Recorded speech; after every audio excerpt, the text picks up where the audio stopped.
Joining me now live, senior advisor to the Trump campaign, Sarah Huckabee Sanders. Sarah, good to see you as always. Thanks for being here. So let me just put this out here. 90 minutes, no commercial breaks, one-on-one.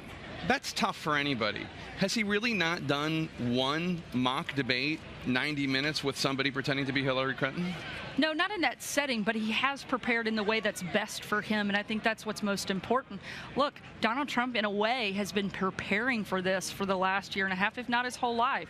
He's been out with the people doing long events, doing rallies. He survived against 16 far more credible candidates than Hillary Clinton in the Republican primary, and he came out on top, and so there's no reason to change that strategy. People are looking for somebody to be authentic.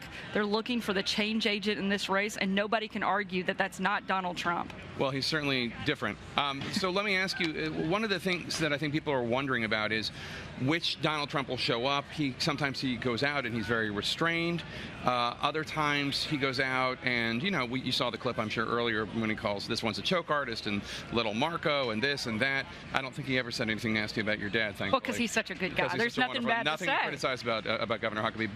But is he planning on being the restrained version, or should we just expect him to be himself? I think that all of those things are Donald Trump, and I think that's exactly what you can expect, and that's why he doesn't have to take weeks off the campaign trail to go and cram for the debate. It's because he is who he is. That's why people like him. That's why America is rallying behind him. There's so much energy and enthusiasm behind him, unlike anything I've ever seen for a general election Republican nominee. But to be fair, I mean, one of the things that people like him is that he shoots from the hip, but one of the things that people don't like about him is they're concerned about his temperament. I mean, up to 60% of the American people in a recent Washington Post ABC News poll that had it a very close race said that they had concerns about Donald Trump's temperament. In fact, one of the things that got a lot of news today in Washington, D.C. is the Senate Democratic leader, Harry Reid, who obviously is very partisan, but still used language that is very unusual on the Senate floor criticizing Donald Trump. Take a listen. Donald Trump is a racist. Donald Trump doesn't believe the racist things he does and said are wrong. He says them with full intent to demean and to denigrate. That's who he is.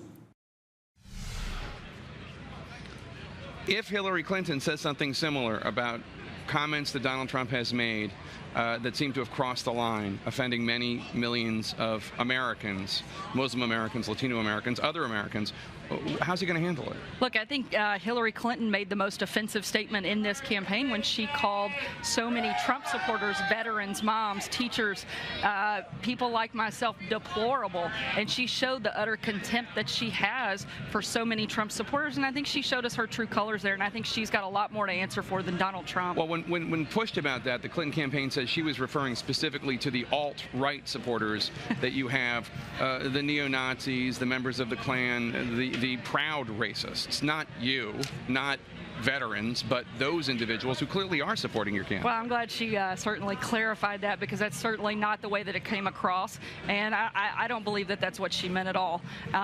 Look, here's the bottom line. You're going to have two candidates on this stage with an extremely clear contrast. You've got one that's a career corrupt politician, and you've got another one that's new, that's a change agent in a race where 70% of Americans are looking for change. To me, that contrast sets them apart. I think just the debate preparation alone shows us what these two candidates are like, and I think that's why it favors Donald Trump, and he's going to do very well tonight. We'll see. Sarah Huckabee Sanders, thanks so much.